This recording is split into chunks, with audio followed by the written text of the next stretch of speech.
جایی میگه یاشاسین علی دایی، پرچم نمیاد پایین جای حمید استیلی خالی، با 40 تایی گل زده پیشنهادای خارجی اومده، اگه لالیگا برم نکنه سعید اسپانیش یادم نده.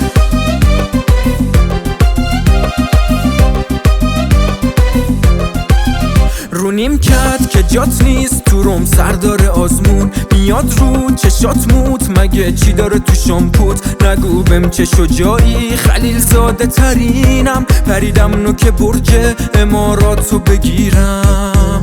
دم دروازه میدن عدس پلو، بچه ها زود بیاین از عقب جلو. دم دروازه میدن عدس پلو، بچه ها زود بیاین از عقب جلو، که یه فوتبال مدرنو کرده نو، مورینیو یا امیر قلعه نو نو نو نو نو قلعه نو نو نو نو.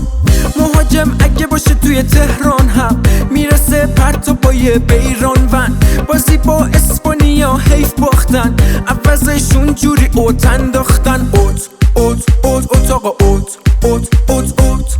توی این بازیو باز میشیم یک آسیا، بوق و جیغ و سر صدا متشکریم بچه ها، بچه ها متشکریم، بچه ها متشکریم، بچه ها